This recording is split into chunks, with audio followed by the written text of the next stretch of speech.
Welcome to See You on the Other Side, where the world of the mysterious collides with the world of entertainment. A discussion of art, music, movies, spirituality, the weird, and self-discovery. And now, your hosts, musicians and entertainers who have their own weakness for the weird, Mike and Wendy from the band Sunspot. Happy May Day, Wendy. Oh, thank you, and happy May Day to you too, Mike. Or Beltane, should be called. And if you guys are interested in learning more about May Day, Beltane, some of the fun pagan and Wiccan rituals that happen around springtime, make sure you check out episode 141, our interview with the Wiccan High Priestess of Wisconsin, Selena Vaz. Yes, definitely. So today is May Day, which I haven't danced around the maypole yet. Today I didn't do it. I saved my dancing around the maypole for partying hard on Saturday night. Oh man, yeah.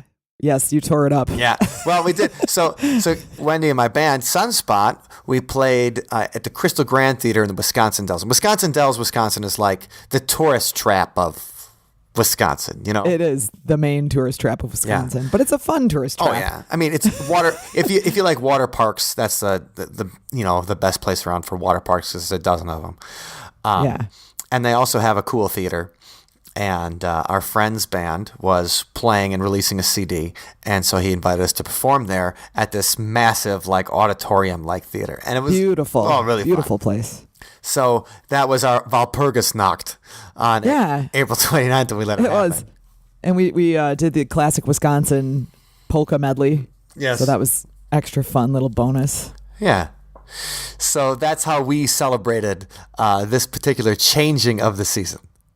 Yes, indeed. But it is hard to believe that it's May already. Yeah. I mean, so this is the 5th month of the year. And how are your New Year's resolutions going, Mike? Not too bad. Well, I broke all of them on Saturday, but that's okay. Well, but you said, if memory serves me right, you said that your resolution was to, like, chill out a little bit more, right? Yes, you're right. Absolutely. So I think that would have been in line with your resolution. Well, you are correct, Wendy. But I do think that it's going pretty well because I have gone to the gym. I think if we're already in May, I've probably gone at least 4 times a week. And I've only missed the week we were in Texas and the week after we got back all year. Wow, great job. So I've stuck by a workout plan the whole time. Now I got to work on the food part. That's always the tough part. But I've done the work, so not too bad not too bad. That's great. Congratulations. Thank you. And how is your New Year's resolutions going as we enter into the 5th month? They're going pretty well. I've been sticking with the meditation. I haven't missed many days of that, and good. I've been doing my daily. I call them my daily power-ups, where I do the push-ups and squats and a little bit of reading. Try to journal, that nice. kind of stuff. But the fitness thing, I finally decided I'm going to go for it and do the Madison Marathon. Hey, all right, in November. Yeah, so I've got a lot of time to prepare for that. And so as a predecessor to that, I'm doing P90X, which I just started today. All right. Before we recorded, in fact. So still sweating from that, but day 1 of P90X. So fantastic. We'll see how ripped I am in 90 days. Right. Well, I mean, even just the act of doing it means something, I think. And the act of getting to go every day and make it happen. And, you know, we talk about these things. We're always talking about, well, psychic powers and weird stuff and meditation and ways to improve your mind. But I'm not of the opinion that the mind and body are very separate. Like, I don't think your mind can be, unless you're Stephen Hawking, I don't think your mind can be very healthy if your body's not. I agree with that for sure. I definitely notice when I'm out of shape, I don't think as sharply as when I'm really in shape. So it is true. Hopefully, you know, in another 90 days, I'll be ripped and I'll be right. Well, you're gonna run your way to psychic powers. Exactly. That's the plan. Well, that's fun. Good. Well, good luck with that, and good luck with the training. The Madison Marathon Thanks. is a fun one, and you're gonna like it. Good. I hope it's fun. I know those hills are tough. I remember when you did it, and I was very impressed by the well, getting up those huge hills. And the thing about the Madison Marathon too is that the biggest hill is on the north side of the city by where the old sanitarium used to be.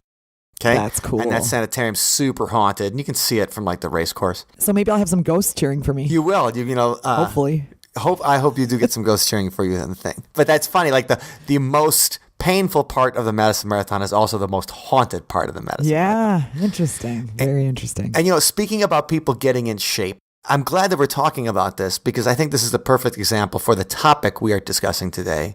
And that is Guardians of the Galaxy is coming out on Friday. Well, and the reason I say that is because of Chris Pratt. Oh my gosh.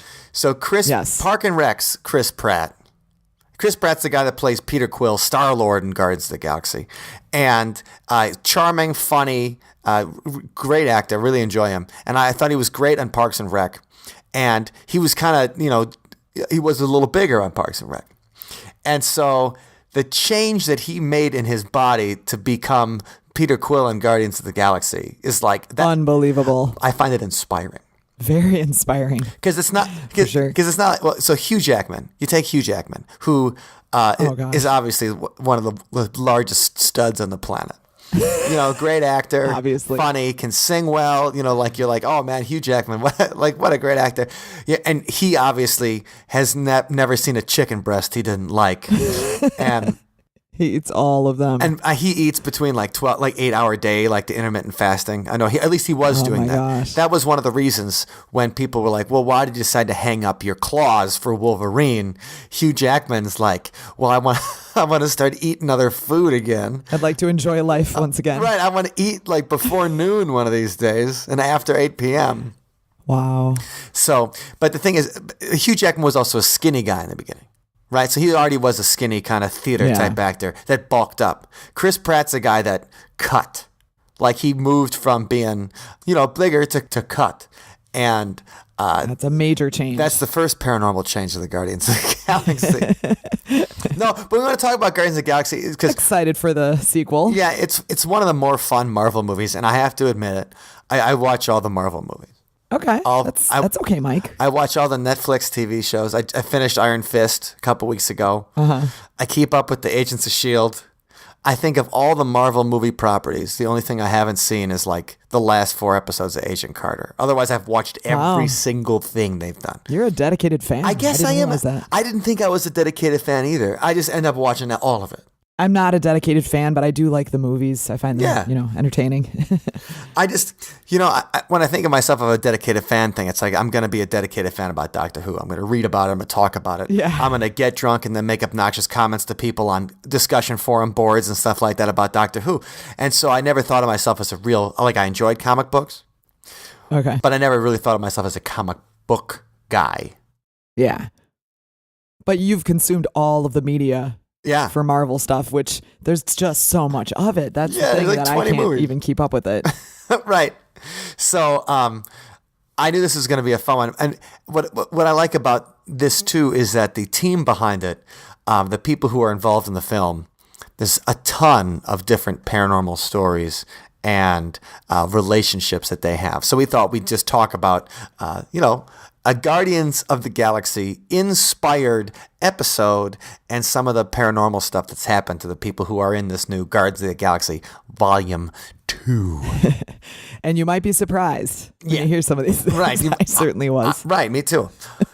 So, starting with Chris Pratt, he doesn't really have any good ghost stories. Aww. I know. Chris Pratt, he's great. He's talented. The only thing I could find on him is is Chris Pratt's toilet haunted? What? Yeah. So he was on Snapchat or, taking a little video, and he's walking around his hotel room. I think it's in New York. And he's walking around his hotel room, and I think he walks up to the toilet, the lid comes in automatically. It goes up and goes down automatically. Oh, okay. So that was just... So that's the video. And then there was some paparazzi site or whatever that had his Chris Pratt's toilet haunted, and they posted the video. Because it's an automated toilet. Right. And but he's an interesting guy. He's got a cool story of how he got even discovered. That he was kind of just hanging around. He's living in Hawaii, and he didn't really have a lot of direction to his life, and he was just working as a waiter somewhere. And he ran into Tommy Chong's daughter, Rae Dawn Chong, and she's a producer in different movies. And she's like, "I think you have the right look. I want you to audition for my movie." He's like, "Cool."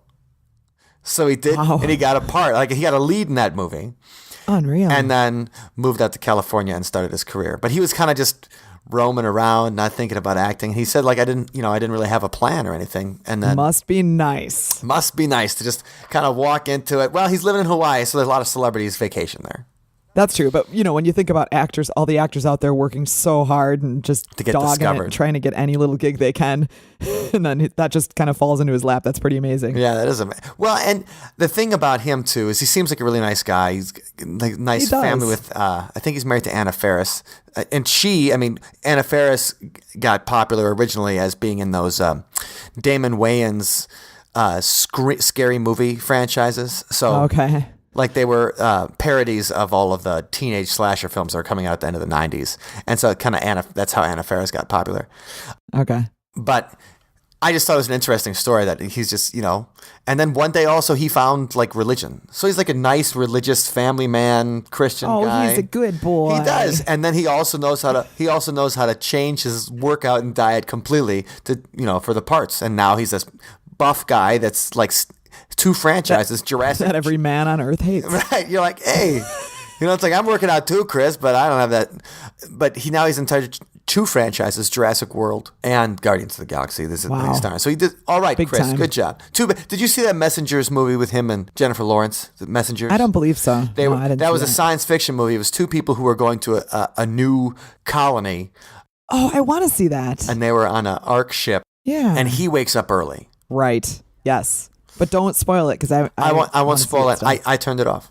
You'd have thought it was that bad? I was just bored, and so I turned it off.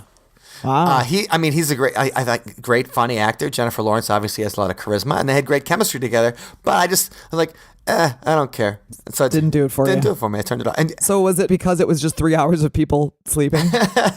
no, Just flying through I space just, sleeping? I didn't think it was gonna. It's a romantic comedy. Yeah, yeah. And I didn't think it was going to be a romantic comedy. I thought it was an Oh. exciting space adventure. Sci-fi, and instead I yeah. got a romantic comedy. And I'm like, oh, Mwah, mwah. I appreciated the special effects were great. Michael Sheen plays a bartender. He does a good job as this robot bartender. And then I'm like, wait, this is a romantic comedy? Like, oh. And then click. So that was it for that. But so there's not really any ghost stories about Chris Pratt, unfortunately. However, and this Oh, is boy. something that just came out this week. This just came out this week. Okay. One of everyone's favorite actors, Kurt Russell, Snake Oh, yeah. Snake Plissken himself, Escape from New York, The Thing, Big Trouble in Little China. I mean, right, Kurt Russell, he's the best. Speaking of Kurt Russell, did you ever see the movie Overboard? I don't think so. Overboard, it's this comedy from the late 80s. And it was my mother's favorite movie for a long time. We saw it. It was a really funny movie. He plays a widower father, and he's got 3 kids, and he meets this real stuffy rich girl played by Goldie Hawn, his girlfriend in real life, his paramour in real life. But anyway, she falls off her yacht, bangs her head, and gets amnesia. And then he finds her and tells her that she's his wife. Oh, nice. And so, right. And so that's the movie is that, the family pretends that she's their wife and mother. And she just doesn't remember it because she got So they amnesia. basically kidnap her. Yeah. I just, that movie I thought was hilarious in 1987, 30 years ago. It just doesn't have I think today people might be like, that, yeah, that's like A violation. Right, and that's like a sex crime. Like you lied to this woman saying Total violation. that she was your wife, and it's funny. Anyway, Kurt Russell's still good. He's on this BBC chat show with Chris Pratt, and they're together because Guardians of the Galaxy opened up in Europe and the UK last week. Okay, and so they're there promoting the movie, and funny enough, the presenter he starts talking about the Phoenix Lights. Okay, so a couple episodes ago, we discussed the Phoenix Lights and how it was the 20th anniversary of these 6 strange lights that people saw over Phoenix in March of 1997. This year is the 20th anniversary. This year is the 20th anniversary. So the presenter he mentions the UFO report of the Phoenix Lights and says that a pilot was the first person to report it. as he was coming into the Phoenix airport, the pilot reported seeing 6 lights in a V-shaped formation over the airport. And that was one of the first reports of the Phoenix lights. And Kurt Russell's, that was me. That's unbelievable. Right. So he's just like, yeah, that was me. I was the pilot who reported those 6 lights. And the story goes, and so Goldie Hawn again. So Goldie Hawn's son, or his son, with that he adopted, Oliver. He was flying Oliver in his private plane. So Kurt Russell, in addition to being like a generic, just regular badass, he's also a pilot, which makes him like as double badass. And they're flying to Phoenix from Los Angeles, and he's taking Oliver to see Oliver's girlfriend who lives in Phoenix. All right, he's going to drop him off, and it's an hour flight or something like that. It's going to be fun, and he gets to fly with his son, blah, blah, blah. He says he sees 6 lights in a V formation, very clear in the sky, and then he calls it in. And that's all he thought about it. He's like, hey, there's supposed to be a plane. There's 6 lights in there. Yeah. And the thing is, they're like, well, there's no other planes up here. That's so bizarre. So we totally talked about this without realizing he was the pilot. Right, Kurt Russell was the one. And that just came out like last week. I'd like to verify that, though. I'd like to see the documentation or whatever, because... Sure. Kurt Russell said that. Now, here's what he thought was weird. He said he didn't think that the lights were that weird. But the fact is he didn't even think about it again. He just drops his son off and then goes back to Los Angeles and doesn't think about it again. And in fact, it's not till several years later, Goldie Hawn is watching a UFO show in their living room, and he walks in and sees the Phoenix lights. And he goes, hey, I saw those. I had to call those in. And he said he went back to his flight log or whatever and, found it. And he goes, the weird thing was that I didn't even think about it again. I saw those lights, and it didn't even occur to me. So I'm thinking, is he getting some kind of alien amnesia or something like that? Or he's just, it was so weird or out of his wheelhouse. I guess the guy that's fought the thing, things aren't out of their weird wheelhouse. Right. I just still can't believe that. That was Kurt Russell. And you're like, yeah, Kurt Russell, you're the best. So, yeah, he reported that. And he just thought it was weird that he didn't remember it. He's like, that's what I thought was weird. And that's the thing. If it was an alien kind of UFO, do they have that kind of... they didn't have the effect of anybody else seeing it, forgetting about it, but they maybe weren't up in the air where he was. Yeah, that's true. But I also liked how the air traffic controller was like, yeah, there's no other plane up here. So something was up in the sky that night, and obviously something was up in the sky, whether it was flares or aliens or... Yeah, and it either wasn't able to be picked up on radar or that person was a big fat liar. Right. Well, I'm put the video in the show notes so you guys can see it, othersidepodcast.com/142. So you can see him tell the story. Great. Snake Plissken tells the story himself. And we're looking at the different stars of Guardians of the Galaxy that have cool stories and fun stuff. Next up was one of my favorites. And that's the girl who plays Nebula. So Nebula is like the bald blue girl. Oh, right. Okay. So there's 2. So Guardians of the Galaxy, just in case you're one of the 10 people who's listening to this episode that probably haven't seen it, the main bad guy is Thanos, who's played by Josh Brolin. And he's got a little story. We'll get to him in a minute. And he's got 2 adopted daughters. One is Gamora. That's Zoe Saldana, also Uhura from the new Star Trek. And she's green. And she's like an assassin. And the other is Nebula, played by Karen Gillan, who's a Scottish ginger. And she also was the 11th Doctor's main companion. It's Karen Gillan. So she was Amy Pond. Wow. Yeah, Amy Pond on Doctor Who. And anyway, so I was looking for if she had any cool ghost stories or anything, because I like Karen Gillan. And, she has to shave her head for the movie, too. The first movie. She shaved her head completely bald. And she didn't have to shave her head for this movie because I guess computer graphics have gotten better. So now, that's amazing. Right. Well, that opens up a whole new world of movie parts to people who will not shave their head. Right. So when her and Matt Smith, the 11th Doctor, were out on one of their on location on the Doctor Who episode The Rebel Flesh, they took a little ghost tour around Caerphilly Castle in Wales. And so Okay. Caerphilly Castle, it's great because this is on Doctor Who Confidential, which was a little like behind the scenes Doctor Who show that they would show along with episodes.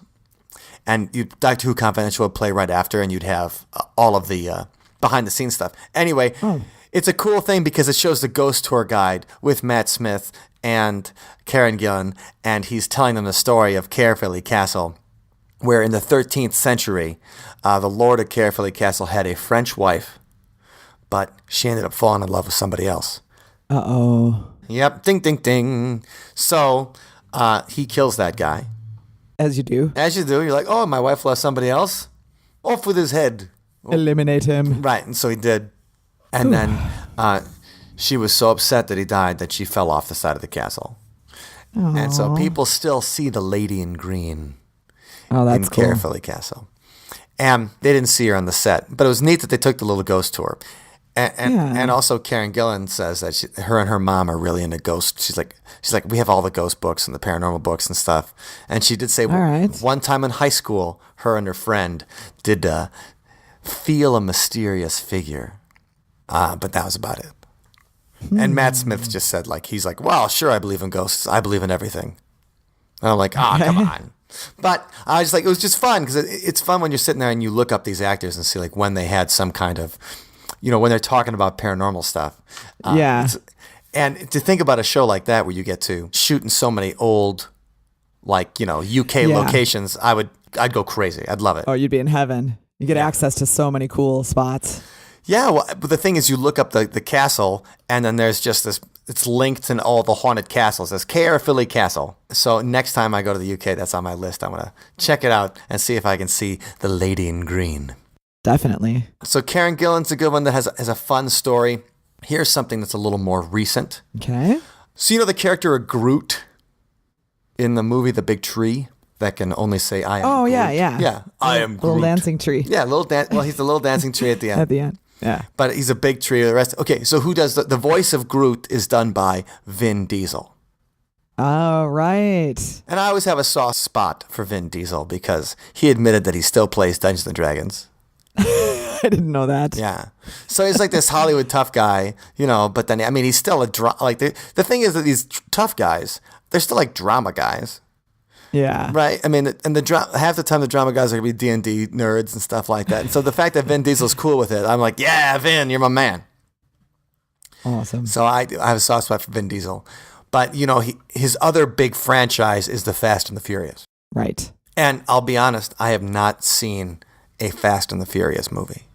They're pretty entertaining. I heard they're great. My dad likes them and stuff. And I like The Rock and I like action. I just haven't had a chance to see it yet. And now that they're on number 8, I'm like, well, what am I missing here? Yeah. You want to be able to follow the storyline, the characters. Mm-hmm. So I know that there's The Fate of the Furious. I'm not sure if it's out yet, but it's coming very soon. The latest Fast and the Furious movie. Okay. So his co-star, Vin Diesel's co-star in these movies, was Paul Walker. Right. Super handsome, good-looking guy. Remember that movie Varsity Blues with Dawson Oh, yeah. as a Texas high school quarterback? Yep. Paul Walker is like the cool high school quarterback who gets injured, so Dawson takes his place. And so he's like, because he looks like, you look at Paul Walker and he looks like, you're like, yeah. He's a super stud. Right, that guy's the captain of the football team, right? He's probably homecoming king too. And you look at Vin Diesel, and now you're like, well, I guess he's got 20-sided die in his pocket. Right. But they were really good friends because they worked in these movies together. Now, this is from the National Enquirer, because inquiring minds want to know. This is Dateline, July 13th, 2016. Here's Hollywood's latest Dead Star Haunts movie set whisper. Insiders on hard-driving Vin Diesel's Fast 8, the latest in the red-hot Fast and Furious racing series, said the star swears he's actually eyeballed on set the spirit of best pal / co-star Paul Walker. Paul Walker died in a car crash off-set in 2013. Reported the spy from the set, Vin swore he kept feeling Paul's presence strongly, then actually sighted him walking through on-set crowds. And in a truly chilling incident, Vin freaked when he approached his parked race car for the day's first shot, and the engine suddenly roared to life, revving furiously, even though no one was in the car. Oh, wow. That's pretty cool. Yeah. I mean, it's terribly sad, Yes. of course. That Paul Walker, died such a tragic young death. Man. And then being on the set where you'd been working with him for so long, I can't imagine how hard that would be. And then, but seeing somebody, seeing the spirit of your dead friend, and then like the car starts. I'm just saying, Fate of the Furious. I hope we see it, and there's a ghost story in it, like the old 3 Men and a Baby ghost story. Right. Remember that? There's a dead kid and 3 Men and a Baby, like behind the window, and they just left it in the movie. Right. So maybe Paul Walker will be our next 3 Men and a Baby ghost story. We can hope. Right? Except the 3 Men and the Baby ghost story ended up being false. Right. Ended up being like a stand-in of Ted Danson. Like a cardboard cutout of him. Yeah, like that they accidentally left in the shot. So I thought that was a cool story about Vin Diesel and seeing Paul Walker's ghost on the set. I think that's very cool. Mm-hmm. Now, the thing about these movies, too, is that James Gunn, who is the writer and director, now, he was originally the writer on, don't hold this against him, Scooby-Doo. The movie. The movie, yeah. Not like the original TV show because he wasn't alive. But the Scooby-Doo movie, he wrote that first one. Did you see the Scooby-Doo? Oh, dear. When did you see I the never Scooby-Doo? saw it. No. Oh, I did. Oh, my. I did. Well, it had Sarah Michelle Gellar. I liked her. Okay. It had Linda Cardinelli, and I had a crush on her from Freaks and Geeks. Okay. And I loved Scooby-Doo as a kid. It was only when I was an adult revisiting Scooby-Doo that I thought, how is this even palatable? Like, it wasn't just kind of cheesy. When I rewatched the old episodes of Scooby-Doo as an adult, it was... I know, it's terrible. Like, not a single joke hits. You can watch a Flintstone, at least a couple jokes hits. You watch Scooby-Doo, like, not a single joke hits. You just picture the writers just sitting around getting so high and Right. being like, this is hilarious. Oh, it's so funny, man. And then, like, but you see the dog's hungry all the time, man. Right. He's going to have some Scooby snacks, man. All right, write that down. It's gold.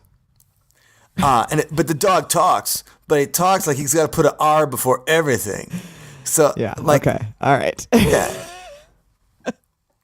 So Scooby-Doo But the director of the movie, or the writer of the movie? yeah, the guy that wrote Scooby-Doo also is doing. But I'm not going to hold it against him because he also wrote the remake of Dawn of the Dead, which I thought was really good. I enjoyed the remake of Dawn of the Dead. And he made a really fun horror movie called Slither. Ooh. Which that was kind of under the radar one. So Slither is a one that you should watch. It's good. It's got Nathan Fillion, which is the captain from Firefly in a main role. I love him. Yeah, he's awesome. I love him. Yeah, and he's really good in Slither too. So Slither's a fun one to watch. And then it's a comedy horror? There's or what? jokes in it, but Okay. it's a horror movie. Okay. I mean, and it's got some gross parts, but it's not exploitative. Let's say not like horror exploitation, but no. Yeah. Slither's good, and then he made this. Rainn Wilson from The Office, Dwight, Oh, yeah. the super uptight. So he made a movie where Rainn Wilson plays like a vigilante that wants to become a superhero, Ooh. and so he gets inspired to put on an outfit and go fight crime boss Kevin Bacon. It's called Super. And he doesn't really have any superpowers except he has a pipe wrench as a weapon. And it's like a realistic look at it, kind of realistic. I mean, it's silly in parts, but it's like, what if somebody actually tried to be a superhero? Yeah. And Okay. obviously the police would want him because he's hitting people with a pipe wrench. Right. But it's another good one. So he's his movies are great. And I think it was really exciting that they gave him $100 million to work on the Guardians of the Galaxy. And his blog has always been a lot of fun. And so he's always had an interest in horror and sci-fi and stuff, and you can see that in his films. James Gunn. But you read his blog, and you find out that he had a couple of cool articles about investigating the Raelians. The Raelians. The Raelians. Now, who are the Raelians? The Raelians it's a UFO religion founded by Claude Verheulen, who's now known as Rael, and there's an umlaut over the E too, just in case. So it's kind of like he's in a heavy metal band. Right. The Raelian movement teaches that life on Earth was scientifically created by a species of extraterrestrials, which they call the Elohim, which that's Hebrew for like deities. Oh, okay. Element. Members of this species appeared human when having personal contacts with the descendants of the humans that they made, but they purposely misinformed early humanity they were angels or gods. So Raelians believe the prophets of each era, like Buddha and Jesus and Muhammad, everybody, are actually the Elohim trying to help us out. And Rael, this guy that formed Raelianism, received the final message from the Elohim, and the purpose is to let the world know about them. And when we become aware and peaceful enough, we are going to be welcome to them into this intergalactic family. Okay? So he and his girlfriend, let's see what year was this, in like 2010, just thought it'd be fun if they could check out one of the Raelian seminars. So he writes this really long blog post, and it's pretty funny. It's super interesting, and it's got all the Raelian imagery. And the Raelian imagery is like showing this Rael guy, like little pictures of him like by spaceships or like standing in front. Okay. I mean, we'll put a link to this in the show notes to jamesgunn.com so you can check it out. And well, they went to the Raelian Happiness Seminar in Las Vegas. Oh, and I forgot about this part. Okay. One of the reasons that the Raelians are famous, or you might have heard of them, is that they have claimed to clone a human in 2002. Oh, wow. Okay. So I remember that because they're like, yeah, we've actually cloned someone. And everybody's like, oh my Way God. ahead of the curve. You cloned somebody? And then like they didn't. They were just talking trash. Oh. It was just a press release. But the thing is, the Raelians also have a lot of public, I guess, nudity displays. Scandalous. So that's their big thing. Like, especially when they're they have different like Raelian like marches in Asia and stuff, and they're just like naked, like people are just buck naked. Oh man, I think I have some friends that might be part of that movement. Right. So that's the thing. So they decide to go to this Raelian Happiness Seminar. Okay. And they get talked to by the Raelians Angels, or Rael's Angels, which are like Biker gang? no, I'm not quite. Like Hell's Angels? More like Charlie's Angels. Oh, okay. Except instead of, I guess a lot of what Charlie's Angels did was stop crime. Rael's Angels kind of try to entice you into sex. Yeah. So that's kind of what they were up to. And it seems like the Happiness Seminar and the Happiness Academy is basically all about exhibition and getting naked and doing it. So like, alrighty then. when I'm looking at they have a little flyer for the events happening at the Happiness Seminar. They call it Happiness Academy. There's a beach party at the Happiness Academy. It does sound fun. Yeah, it does. Anything called a happiness seminar, I mean. And there's meditation every day in the morning. So Wendy, you wouldn't have to break the chain. Perfect. Sunday night, they have a big Raelian carnival.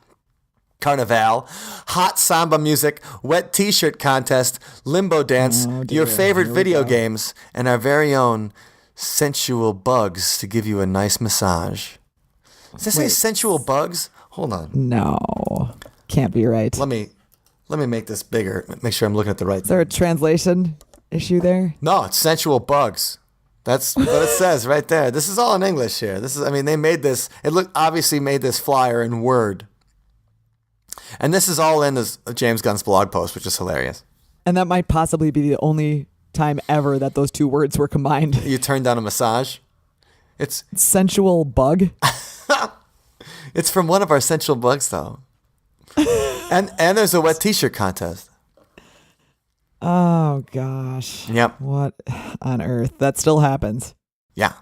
Then they have a international night talent show. Tuesday night's mystery night. So this is, we can't tell you what we have in store for you. And then Thursday night is the extraordinary sensual voyage. And it's totally porny. Oh, and man. Please take a blanket, towel, yoga mat to be able to lie on. Shine like the pure light and love that you are, and bring your treasured self to this unique sensual voyage. And then Friday they have a live jam. Well, that sounds fun. It does sound jam. So you bring your guitar or whatever, your banjo, and you have a live jam by the pool. So that's what that's what it's all about, the Happiness Seminar. And they went, and the director was kind of disappointed when he was approached by one of Rael's people that Rail wanted to have sex with his girlfriend. So I see. that seemed to spoil it for him. He's like, oh, it seems pretty harmless. Seems like these guys are just a lot of fun and it's really harmless until you find out that it becomes like it's the usual cult activity where the cult leader has to bang all the girl members. Oh. I mean, that's David Koresh. That's what he did. He was a bass player too, so he gave bass players a bad name, David Koresh. And, well, the Mormon guy, Joseph Smith, like he's just like, I'll take that one and that one and that one. Like they went, that seems to be the thing in these modern cults is that they want to do it. But also, and here's what they had. So this is how you know it was a sex party. You had a wristband that you would wear when you were at the seminar, and each color has a different meaning. Red means you are looking for multiple pleasures with different partners. Green. Okay. So it's just Green means you aim for a relationship with a single partner. White means you do not wish to be sexually solicited, whether you are involved in a relationship or just want to enjoy the seminar on. Pink means you're homosexual. Purple means you're bisexual. And the next thing he writes is, I asked Mia, that's his girlfriend, if she thought there was a ribbon for Raelians are too ugly to Oh. She said she didn't think so. So we did the next best thing and put on the white ribbons. Wow. Okay. So they just really went and explored that without fully understanding what it was about. I don't think they had any idea that it was just like a big sex party. But it was just funny because he's got this long blog post, and the Raelians, they probably did have a lot of extraterrestrial type talk and UFO type stuff. But it's also a great kind of context to set up for a weird 70s orgy kind of deal. And so in the end, he ends up saying, every single time I join a UFO sex cult, I am so thoroughly disappointed. Nice. And that's the bottom line for James Gunn talking about the Raelians. Wow. All right. But he says in the comments, though, he says, one of the biggest conversations between me and I was whether Rael was insane and believed what he was saying or just a liar who's milking the situation for sex and money and attention. We both lean towards thinking it's the latter. Well, and you think about it, if you're involved in something for like 40 years, like we talked about this with Doe, our man from the Heaven's Gate religious group, and we talked about it with Doe for a long time. Like, when did it come for him? Something where he was just using it as a way to suppress his sexuality that was causing him trouble. And did that eventually ever become like, no, man, I believe this? Yeah. Because when you spend more of your life believing something than not, Right. I'm just saying, Rael might be in a sense, and at least there's no Kool-Aid or any kind of weird suicide concoction for the Raelians. There's just STDs. So James Gunn is into all this UFO stuff as one of the Guardians. Moving on, you know who's in this movie that I did not realize was in the movie? Who? Sylvester Stallone. Oh, yeah. Sly Stallone, Sylvester Stallone, Rocky himself. Cool. I don't know what his part is in the movie. I just saw him in the Wikipedia credits. So Well, that'll be fun to see. yeah, and I Find out. and I try not to watch too much of the like Wikipedia. Oh, the preview stuff. Yeah, because I don't want to get spoiled or have the. I like coming into something fresh. I knew nothing about the Guardians of the Galaxy when I first saw it. I wasn't even familiar with the team, as I think most of the people who even knew who like Spider-Man was and the X-Men and things weren't like, who is the Guardians? Yeah. Like, what? Star-Lord? Like, what's... No, I went into it blind as well. Right, and so a lot of times that's a lot more fun. Well, Sylvester Stallone has a small role in the movie, and I don't know what it is, but having Sly in anything is always a pleasure. Now, when I was looking up Sly ghost stories, he didn't have anything in particular, but this is an interesting, a weird thing. So it's an Indian website. So Indian as in India website has Sylvester Stallone haunted by ghosts turns to India for help. Okay, and this is IndiaGlitz.com. So it's a celebrity Indian website, which is fun in itself. Yeah. And it's Okay. Now, this is a sad story. Hollywood superstar Sylvester Stallone lost his son, Sage Stallone, age 36, to a heart attack 3 years back. So I think that's very sad. And that's 2012. So I think Sage Stallone was the same age as us. All these years, Stallone has been seeing the ghost of his son, and the worried star, on the advice of experts, decided to conduct a Tithi Puja to pacify the soul. Oh, never heard of that before. Right, what's a Tithi Puja? What is it? Well, I'll tell you in 1 second. Please do. Okay, but it says Stallone's half-brother Michael and his family visited Kankahal Hardwar. I'm sorry to anybody who can say the words correctly from the Indian subcontinent. I am not one of those people, so I'm sorry for butchering the words. He had the priest conduct the puja rituals according to Indian customs. Now, the word puja from Sanskrit means reverence, honor, homage, adoration, and worship. So it's a prayer ritual. And so the Tithi Puja is like a prayer ritual to help his son's spirit move on. Kind of deal. Aww. So the idea that his brother went to India to perform that ritual for Sylvester Stallone. But I was pretty serious. I was able to find it on a couple of Indian websites, but I wasn't able to find any more about this story anywhere else. And it makes me feel like, why is that? How would they know that story? Where would they get that from? It feels like the kind of story that like you'd make up to have some kind of SEO juice about Sylvester Stallone. Oh, that would be terrible. I agree that would be terrible. Like, I think that would be in poor taste to use the death of someone, Quite. the death of someone's child to try to get some SEO juice. But maybe he did, the idea is that is he seeing his son's ghost? Who knows? And, yeah. well, the thing about Sylvester Stallone is we don't know the veracity of that particular tale, whether his half-brother Michael really did go to India and get the Tithi Puja performed. But we do know that Sylvester Stallone's mother, well, she sees the other side. Oh, really? Yes. Sylvester Stallone's mother, Jackie Stallone, in the 90s, she had her own like psychic friends network.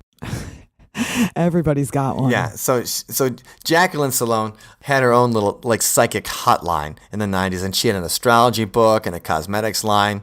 And well, this is an article written in 2010 on Week in Weird, and Jason Corbis is the writer, but Week in Weird is run by our friends Dana and Greg Newkirk, who have been on the show, and they're always fun.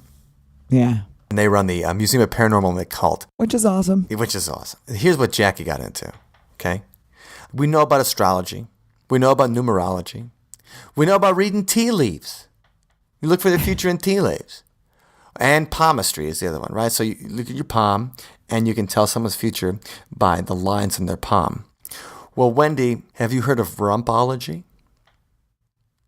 Wait, did you just say what I think you said? Oh, yeah, I did. I have not heard of rumpology. Rumpology, otherwise known as buttology. No, that's not known as buttology. But rumpology is the word. And this is from the article. Rumpology, according to its practitioners, is, quote, an ancient art that can, to the trained eye, reveal your personality, fate, and future in luck and love by looking over the lines, crevices, and folds of your butt. No. They look at your butt to find the future. Oh, quit it. Jackie Stallone, that is what she's doing. She says that they've used it in India and Babylon. I mean, maybe this is where the Indian connection came from, that this is an ancient art in India and Babylon. The Greeks used butt prints to determine health. The Romans looked for potential talents and future successes. She says looking at your butt will reveal your whole being. Okay, so I'm laughing at this, but it actually might be a serious thing. So it's no disrespect intended. I don't mind disrespecting it, because if you think you can tell somebody's future by looking at their butt, you're wrong. I'll be the first to say it. How does it? I think Jackie Stallone made it up. First of all, she's calling it rumpology. The name is hilarious. You mail a close-up picture of your butt to her for $125. Anyway. And the thing is, if I'm going to mail somebody a picture of my butt, like a close-up, like an 800 pixels wide close-up of my butt, you're gonna have to Photoshop it. You know what I mean? Like, you're not just going to want to send a straight-up raw butt shot. Oh, gosh. Okay. You know, I mean, I'd even want to use Photoshop if I just sat on a copier like people did. Like, remember the joke that people would sit on copiers? I do remember Nobody ever did that in any office I worked in. Anybody do that in any of your offices? No, not that I know of. No butt copies? But it would be funny. Yeah, I was always hoping somebody would, but they would totally just you get fired. You know, it'd be like, you took copies of your butt and passed them around. It seems harmless, but you can't just, okay. Well, you know who does want to see it? Jackie Stallone. Jackie Stallone wants to see your butt for $125.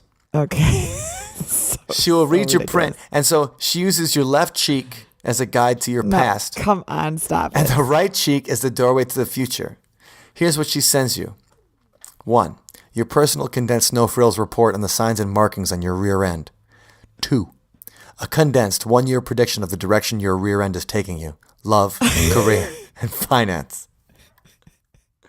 And you also get an 8.5 color glossy print of your butt. And who really wants that? Seriously? Okay. It has to be a joke Maybe it was a joke, but it became just a way like, okay, well, to make money. I gave Sylvester Stallone's mom $125 and she told my future by my butt. Okay. I could see that. So, A novelty. yeah. And it's only $125 to have Sylvester Stallone's mom like tell you your future from looking at your butt. Rumpology. Are you going to do it? No, this article's from like 7 years ago. I don't even know if Jackie still owns. I think she's still alive. I don't know if she's still looking at butts for a living. But no, so I thought that was like the find of the week. Like I knew that she had a psychic hotline, and Yeah, but that's out there. but I'm like, yeah. Rumpology. Anyway, Jackie Stallone, you gotta love her, and it's always new and interesting ways. And the Stallone, I mean, it is creative, I guess. So I'll give her that. yeah, the Stallone family seems like a lot of fun. And Frank, obviously, always a pleasure to hear him sing a couple of tracks. He is simply the best. All right, a couple more of the actors have some cool stories too. Michael Rooker, a lot of people know him now because he was Merle on The Walking Dead, a one-handed redneck who everybody loved to hate. Okay. And so he was a sheer pleasure, but he kind of redeems himself in the end. But anyway, Michael Rooker, he's been in a lot of genre movies. His first role was in this movie called Henry, Portrait of a Serial Killer that I recommend to everybody. If they like terrifying, disturbing films. Oh, it's really, truly disturbing. Yeah. Henry Portrait, it's based on or inspired by the murders of the serial killer named Henry Lee Lucas from the 1980s. And it's the first movie that Michael Rooker made. And really, well, it's just disturbing. So it's the kind of film that it's just raw and gritty, but it's really well done. Okay. And it's a very effective film. So I always recommend, if you like horror movies, you're going to love it. If just watch something light afterwards. Like don't watch it right before bed. You know, like put in something fun afterwards. But so Michael Rooker in Guardians of the Galaxy, he plays Yondu Odonta, which is the blue guy with like a big mohawk. And he's got the arrows where he whistles and the arrows fall around. And he's always fun. He's he also plays like the bad guy in Mallrats. And what else is he? And Walking Dead, Henry, Portrait of a Serial Killer. He's always an interesting actor. But he made a movie a couple years ago, so he directed his first film, and where he did it was in an actual abandoned insane asylum that's supposed to be haunted. Whoa. Yeah. So he made a movie called Pennhurst and directed that, and actually did it at the Pennhurst Psychiatric Hospital. And the idea of the film is it's kind of taking the ghost hunters, like a story about a ghost hunting TV show. So for decades, cool. Pennhurst Psychiatric Hospital has been haunted by turbulent supernatural forces. When a local TV show embarks on a mission to capture this paranormal activity, they discover something completely unexpected. As restless souls from the past torment the crew members, they fear for their lives as one by one they are gruesomely murdered. Whoa. In a surprising revelation, they discover something more terrifying than ghosts is responsible. And directed by Michael Rooker, and they actually shot it at the Pennhurst Asylum and the Eastern Pennsylvania Institution for the Feeble-Minded and Epileptic. Which looks like an absolutely terrifying place to see Yes, the it pictures does. of it. Yeah, so it was made in 1903, and anybody that, it did what lunatic asylums did in the early part of the 20th century and late part of the 19th century, which was just take people in and, do horrible Torture things to them, them. Yeah. basically. And so, we would consider it obviously completely inhumane, but at the time they thought they were doing, something good for society by handling the undesirables. Yeah. But so basically it was just a horrible, torturous place for people who were ill. 1960s, they had like 2,800 people there, but their capacity was only 1,900. Oh, gosh. Yeah. So somebody did a short TV series on Pennhurst in 1968, and people were appalled to see individuals chained to adult-sized cribs, children in cages, and then allegations of abuse, and they were finally closed in 1987. Oh, gosh. What? Yeah, so it made it till 1987. Oh, my gosh. And as of 2010, the building was partially reopened as the Pennhurst Asylum Haunted House. Of course, as they love to do. So visitors claim to hear voices, shrieks, murmurs of pain from former residents and inmates of the facility. And yeah, so I think we should probably put that on our list of stops next time we're on tour. you should definitely try to get there. Easton, Pennsylvania Institute for the Feeble-Minded and Epileptic. Well, I'd probably be good for the feeble-minded part, at least. But the no, so they shot it, and they didn't have any. I couldn't find any particular stories that they had, that they saw weird encounters? things. But I thought it was cool that Michael Rooker, who plays Yondu, like a father figure to Peter Quill, Star-Lord, in Guardians of the Galaxy, that he shot a horror movie in an actual haunted asylum.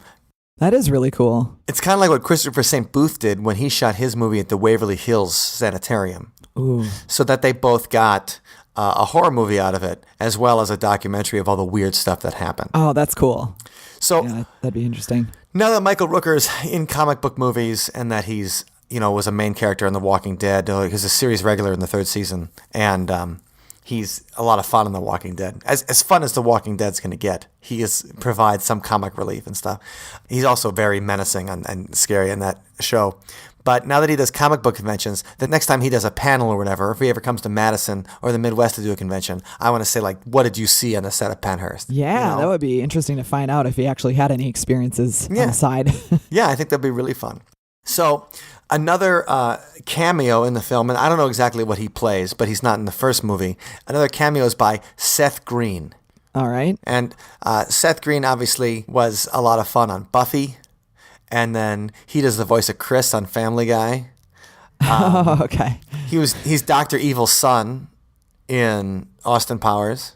He's Scott Evil, which makes me laugh because also I realized this week that it's been 20 years since the first Austin Powers movie came out. Yeah, Austin Powers was 20 years, April 1997. I remember seeing it opening night because I was such a big Wayne's World fan that I was like, I got to see what Michael Myers is doing next. And the movie before Austin Powers was So I Married an Axe Murderer. And So I Married an Axe Murderer is still, a classic. Oh, one of the greatest. Yeah, it really is. Right. It's one of my favorite films, funniest comedies. And so I'm like, and then I ended up loving Austin Powers. I'm like, what's it? It's going to be silly. And then I thought it was great. And then like a year later, everybody's like, how about that Austin Powers movie? And I'm like, yeah. How about it? How about it? So Seth Green is Scott Evil. Dr. Evil's son. But interestingly enough, Seth Green also works with NASA sometimes. And he's done, Really? Yeah, he's done a couple of projects at NASA. And What types of projects? he's not like working on the ship or anything like that. But he does like public service announcements where he discusses the products and technology derived from NASA research that are used to improve life on Earth. So he helps like campaign for NASA so that they get more funding so we can have more Tang. Well, that's cool. Mm-hmm. But he did a podcast actually with Peter Diamandis. He's been on Tim Ferriss's podcast a bunch. He's the X-Prize guy. But he was talking. So Seth Green was talking about how that aliens are just always portrayed negatively in science fiction movies, Right. and that there hasn't been a positive alien movie since E.T. It's easier to change people's minds through subversive entertainment than basic education. So I think he's trying to say that we need to have nicer aliens in movies because when we finally see aliens, then we're not going to try to kill them. That's probably a good big idea, one. I guess. I mean, Yeah. interesting. So, okay, we just wanted to go through. We're excited about the new Guardians of the Galaxy movie, and all the people connected have some interesting stories, from UFO cults to Kurt Russell discovering the Phoenix Lights to Josh Brolin, who plays Thanos. He said that he really believed in out-of-body experiences as a kid. And I thought that was interesting. Cool. So Josh Brolin, Sylvester Stallone conducting strange Indian rituals, Vin Diesel seeing Paul Walker on the set, Michael Rooker directing a movie in a haunted location, Karen Gillan taking a little ghost tour on location in Doctor Who, and of course Chris Pratt in his haunted toilet. Well, right. So keep all these things in mind when you're watching the movie. And if you do go and see it this week, make sure and let us know what you think. 'Cause Yes. we're pretty excited. I'm pumped to go check it out. I think it'll be I'm definitely going to see it. And so you can tweet us at Other Side Talk, or you can tweet me personally, Sunspot Mike, and you can tweet Wendy at, Sunspot Wendy. and let us know what you thought about the movie, and we can indulge our Marvel geek sides for a little bit. One thing I wanted to talk about, we didn't get into, but we can get to it some other time, is that part of the Marvel cosmic universes, which they call their space portion of the universe. So like Thor is in the space portion of the universe because his stuff takes place on his home planet. The Guardians of the Galaxy, like the cosmic portion, because it's the science fiction versus the rest of the stuff taking place in like New York and Washington, D.C. Part of that universe is they have like gods and creatures called Eternals and these massive galaxy-level villains.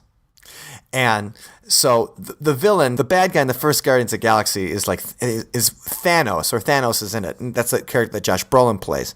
And Thanos is in love with death. Literally in love with the deity known as Death.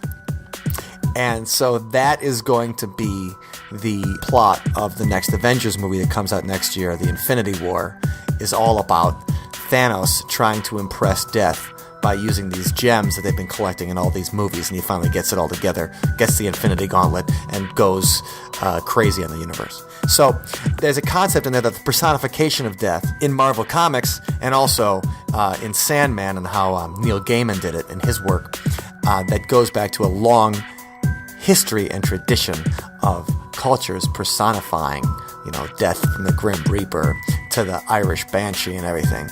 And I think we're going to have to save that for another discussion, maybe when the Infinity War comes out. Sounds like a good plan to me, Mike. So, one of the fun parts about Guardians of the Galaxy is the soundtrack. Oh, yes, right? It's great. It's a very classic rock-influenced soundtrack. If you remember, the one that really featured in the first one was Hooked on a Feeling. Which is inexplicable to me because people love that song and I abhor it.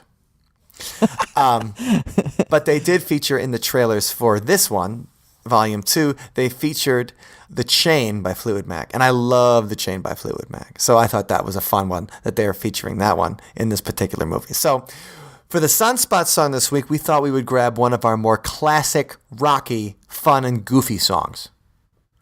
And so this is a live recording from a couple years ago of a song sometimes we still open the show with, and it's about getting in the mood to party and to have a good time and to listen to some music, and it's called Turn On the Hi-Fi. 1, 2, 3,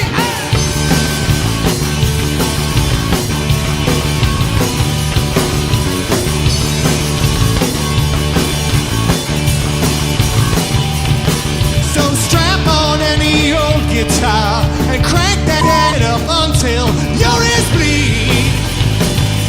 You just need the bass drum in your soul. It don't matter if it look like an asshole. Yeah, you just need your dancing with the devil, man. Our record needles are full of adrenaline. I got the spirit, can I get an amen? Amen, amen. Ain't nothing like turning it up to 10. Whoa, whoa,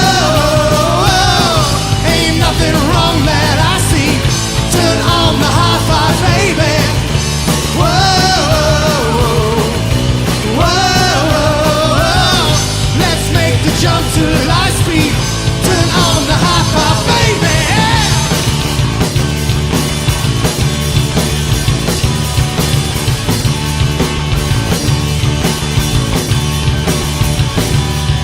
So turn around and let it rip.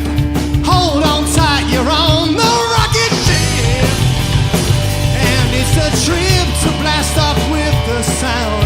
Jump up like you never hit the ground. And let's get blitzed and dance with the devil, man. Our record needles are full of adrenaline. I got the spirit, can I get an amen? Amen, amen. No wrong, it's gotta be a sin. Whoa.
Thank you for listening to today's episode.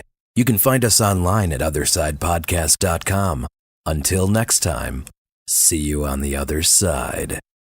Oh, how we will not forget our favorite people.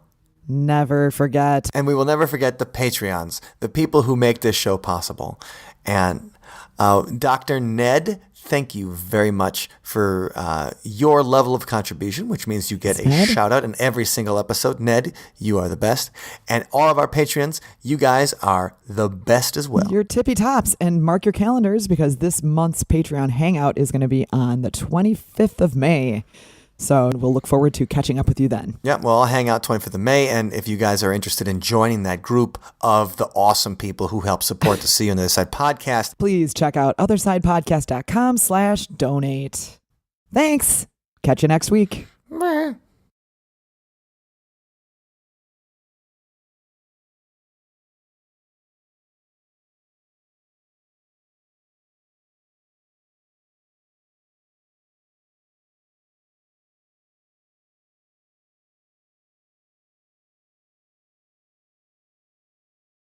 No, it's sensual bugs. That's what it says right there.